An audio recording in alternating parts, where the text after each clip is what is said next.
Selamat datang di channel saya. Di video kali ini saya akan bahas tentang IPO saham PT Master System Info Tama Tbk atau bisa disingkat dengan kode emiten yaitu MSTI, yaitu Solusi Integrasi dan Pemeliharaan Sistem Teknologi Informasi. Oke teman-teman, langsung saja kita lihat dulu untuk ringkasan perusahaan emiten ini. Perusahaan adalah penyedia layanan sistem integrasi termuka di Indonesia dengan pengalaman operasi lebih dari 29 tahun. Perusahaan menawarkan berbagai solusi informasi dan komunikasi teknologi ICT secara komprehensif kepada pelanggan dengan mengintegrasikan berbagai komponen perangkat keras, perangkat lunak, jaringan, dan komunikasi ke dalam sistem dan kohesif dan fungsional sehingga kemungkinan kolaborasi dan interaksi tanpa hambatan antara sistem teknologi yang beragam.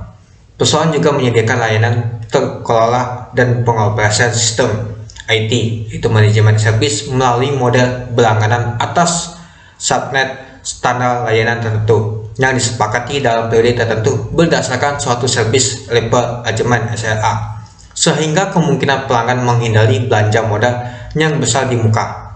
Termasuk di dalam layanan ini adalah solusi cloud yang komprehensif untuk memodernisasi infrastruktur IT pelanggannya, membantu migrasi aplikasi dan data ke cloud, dan membangun solusi analitik di dalam platform data cloud.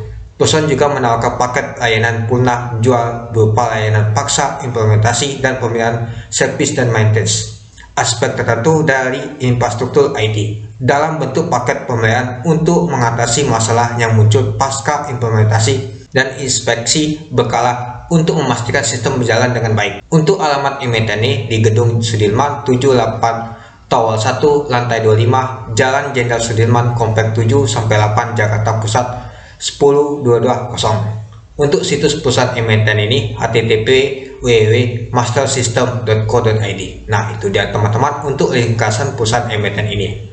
Oke, kita lanjut ke ini dia untuk nama untuk kliennya. Nah, mungkin teman-teman sudah tahu ya kliennya, ada Google juga, ada antivirus juga, terus juga ada Adobe juga. Nah, ini Lenovo, ini adalah kliennya. Seperti ini perusahaan besar ya teman-teman tuh. Nah, ini juga untuk penghargaannya sudah didapatkan tuh.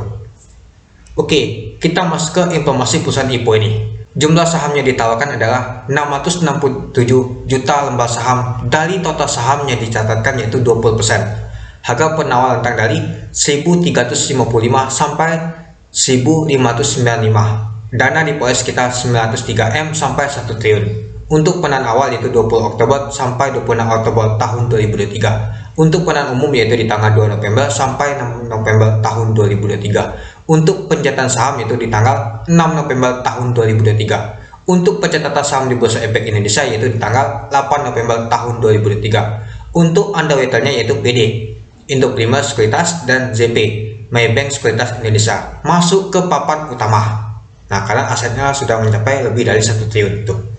Oke, kita lanjut yaitu masuk ke rencana penggunaan dana. Yang pertama, sekitar 572 juta akan digunakan perusahaan untuk pembayaran sebagian pokok utang kepada PT Bank OCBC NSP Tbk atau Bank OCBC yang akan jatuh tempo per tanggal 31 Juli tahun 2023. Total pokok pinjaman kepada Bank OCBC adalah sebesar 205.604 juta.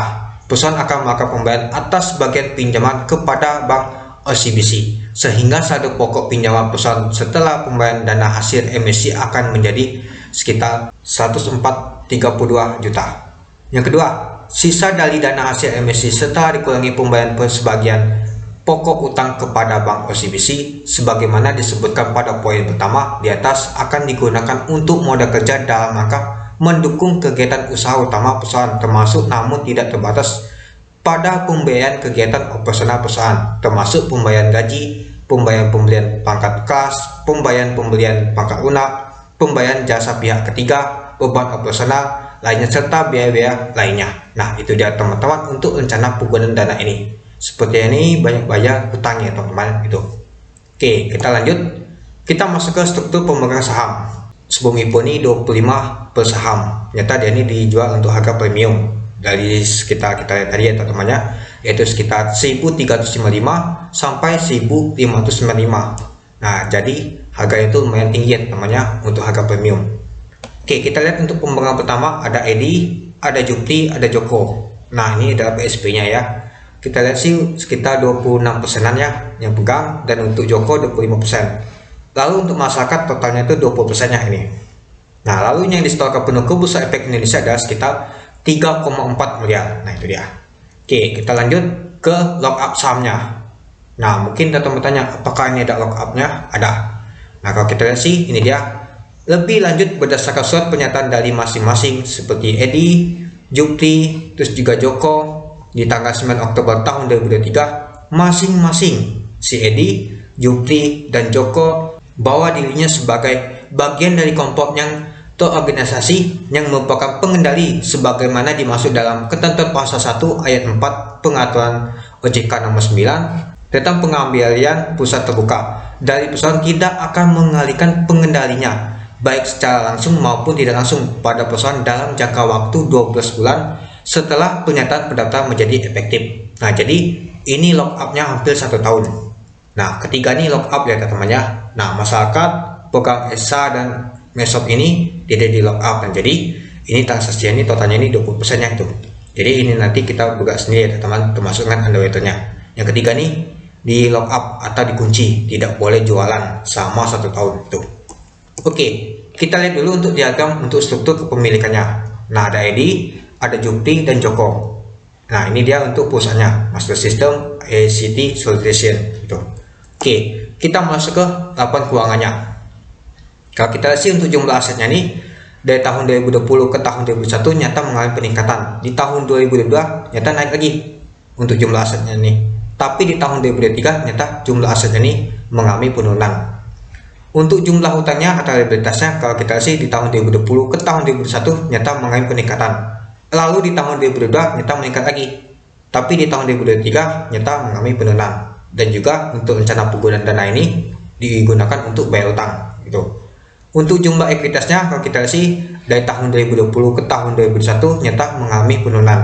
Lalu di tahun 2022 nyata mengalami peningkatan. Nah, di tahun 2023 nyata meningkat lagi untuk ekuitasnya. Nah, kemungkinan kalau dia sudah bayar utang nanti mungkin untuk ekuitasnya nanti meningkat dan total utangnya pasti ya menurun gitu. Oke, kita masuk ke laporan ruginya. Untuk penjualan besi di tahun 2020 ke tahun 2021 ternyata mengalami peningkatan yang sangat drastis. Ini perusahaan teknologi, dia bisa mencetak laba. Nah, nanti kita lihat untuk labanya ya. Dan di tahun 2022 nyata meningkat lagi untuk pendapatannya nih, untuk penjualannya. Nah, lalu kita bandingkan di 2022 ke tahun 2023 di kuartal pertama. Ternyata di tahun 2023 nih tambah mengalami peningkatan. Artinya perusahaan ini sangat bagus ya, dia bisa mencetak laba lagi untuk penjualannya nanti itu. Untuk beban pokoknya untuk penjualannya nih pastinya mengalami peningkatan dari tahun ke tahunnya sesuai dengan penjualan yang bersih ini. Oke, kita langsung saja untuk masuk nama tuh laba tahun berjalannya. Kalau kita lihat sih di tahun 2020 ke tahun 2021 ternyata mengalami peningkatan. Lalu di tahun 2022 ternyata mengalami peningkatan lagi. Nah, kita bandingkan juga di tahun 2022 dan tahun 2023 di kuartal pertama. Ternyata di tahun 2023 meningkat dibanding tahun 2022. Ternyata dari labanya ini dari tahun ke tahun mengalami peningkatan gitu.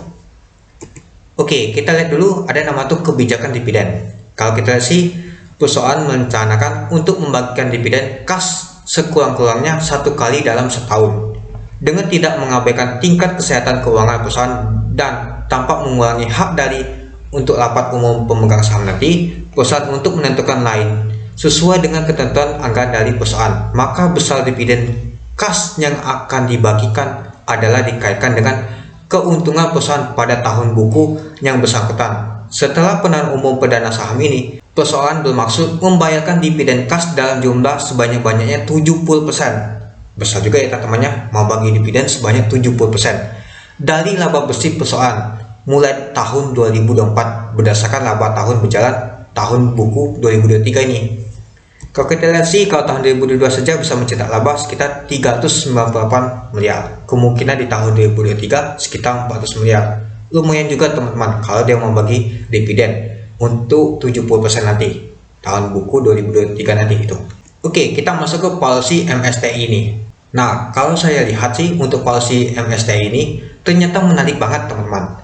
Apalagi di saham teknologi, meskipun harganya tinggi, dia bisa melihat untuk PBB-nya sangat murah teman-teman dibanding saham teknologi lainnya. Oke, mari kita lihat untuk policy MSCI di tahun 2022 ini.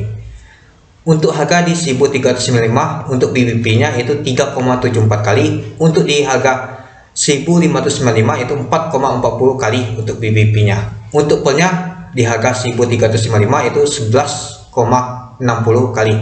Untuk di 1595 itu 13,65 kali.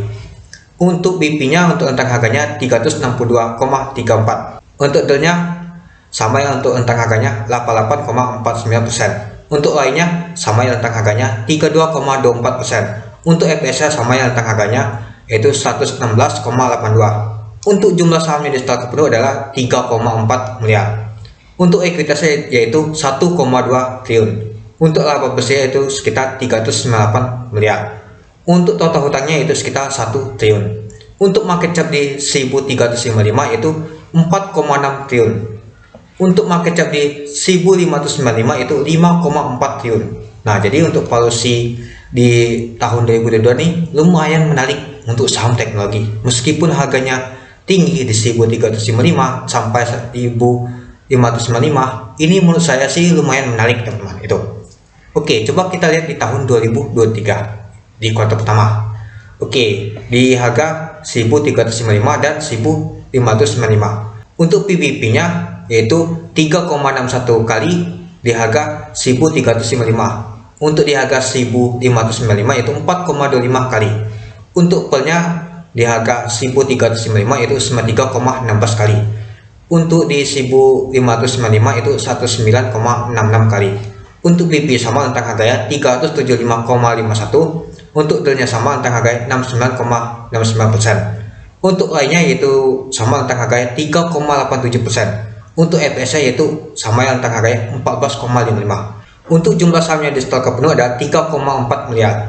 Untuk ekuitasnya yaitu 1,2 triliun. Untuk laba bersih di kuartal pertama tahun 2023 itu 49 miliar. Untuk total hutangnya yaitu 893 miliar. Untuk market cap di 1395 itu 4,6 triliun. Untuk market cap di 1595 yaitu 5,4 triliun. Nah, itu dia teman-teman untuk policy di tahun 2023 di kuartal pertama MSCI ini. Ternyata lumayan menarik banget ya teman-temannya tahun 2022 dan tahun 2023. Kalau kita lihat juga untuk utangnya di tahun 2023 pastinya menurun, apalagi dana yang diperoleh akan dibayar utang itu. Oke, kita masuk kesimpulan. Yang pertama, kinerja perusahaan saham MSCI dari tahun 2020 ke tahun 2023 mengalami peningkatan terus dari segi penjualan dan pendapatan usahanya. Saham teknologi bisa mencetak laba. Yang kedua, tujuan pengguna dana kurang menarik untuk bayar hutang. Nah, ini yang kurang menariknya teman-teman. Untuk bayar hutang dia nih. Tapi ada juga untuk modal kerja ya kalau kita baca. Ya, rata-rata untuk saham IPO Jumbo banyak sekali nama tuh bayar hutang itu. Yang ketiga, untuk underweight dari IPO saham MSCI ini adalah PD dan ZP. Secara histori sahamnya di kala PD dan ZP sering ditutup di zona hijau. Mari kita lihat. Nah, ini saya ambil dari tahun 2022 dan tahun 2023 untuk Indo Premier Sekuritas yaitu PD. Kalau kita sih untuk Goto ditutup 13%, untuk PAI minus 1%, untuk beli di kuning, untuk MBMA 11%, untuk Sinima 17%. Ini untuk PD. Untuk Maybank Sekuritas untuk ZP, kalau kita sih ADCP bisa ditutup minus ya teman-temannya 6,15%, mau ALB. Untuk cabut satu kali ala, untuk AMN 3%. Nah, jadi masih lumayan menarik sih untuk Maybank ini, untuk ZP itu. Jadi kalau saya simpulkan sih untuk underweight-nya ini masih lumayan menarik. Ya, semoga saja nanti untuk PD dan ZP ini bisa ditutup di ala itu. Yang keempat, saham teknologi jarang banget yaitu gagal. Meskipun harga mahal dan bisa dibilang tergolong jumbo ini masih layak dibeli menurut saya. Untuk momentum jangka pendek, ya meskipun tidak ala nanti ditutup di 10% saja bisa cuan 10%, itu lumayan teman-teman. Apalagi harganya lumayan tinggi ya teman-teman ya. Nah, kalau misalkan ditutup A, mungkin itu tambah menarik lagi teman-teman. Lalu yang kelima, IPO saham MSCI ini tergolong murah dari policy untuk saham teknologi. Kebanyakan saham teknologi IPO-nya agak mahal untuk policy-nya. Dan kemungkinan ada bagi dividen 70% dari buku tahun 2023 pada tahun 2004 nanti membagi dividennya itu. Nah, ini lumayan menarik juga. Dia rencana mau bagi dividen. Mau bagi dividen saja 70% dari buku tahun laba bersihnya itu. Kalau kita lihat sih laba bersih tadi lumayan menarik ya, tahun 2022 kemarin itu. Yang keenam, kemungkinan penjataan IPO saham MSD ini sedikit jika rame. Kalau sepi pastinya dapat banyak teman-teman. Nah, kalau dilihat dari jumlah lotnya, pastinya ini agak dapat kecil yang dibagikan ke masyarakat sekitar 6 juta. Kalau misalkan dia jumlah lotnya itu besar, kemungkinan juga dapatnya itu besar. Nah, ini hanya 6 juta lot, kemungkinan bisa saja sedikit. Kenapa saya bilang? Karena ini ada IPO jumbo, kemungkinan bisa saja 10%. Nah, itu lumayan sangat sedikit. Karena ini dana diproyek kan sekitar 1 triliunan hampir. Itu. Yang ketujuh, ini IPO saham MSD ini lebih cocok memanfaatkan momentum jangka pendek untuk mendulang cuan. Kalau untuk jangka panjang sih masih kurang sih menurut saya. Tapi kita bisa memanfaatkan saja. Ketika dia naik tidak lama mungkin saya akan lepas. Ketika dia alam mungkin saya akan hold. Itu. Yang penting kita bisa dikasih cuan saja teman. Yang penting kita memanfaatkan saja untuk momentum. Meskipun dana yang diproyek akan bayar hutang, ini masih menarik teman. Ingat, seperti saham IPO jumbo lainnya seperti Sinima, Brand, dan lainnya, itu banyak sekali nama tuh bayar hutang. Nama itu kalau IPO jumbo kan rata-rata banyak bayar hutang, tapi bisa menghasilkan cuan. Ya, MSD ini pastinya bisa ngasih cuan. Apalagi nama tuh pendapatannya tuh dia bisa mencetak laba terus dari tahun ke tahun.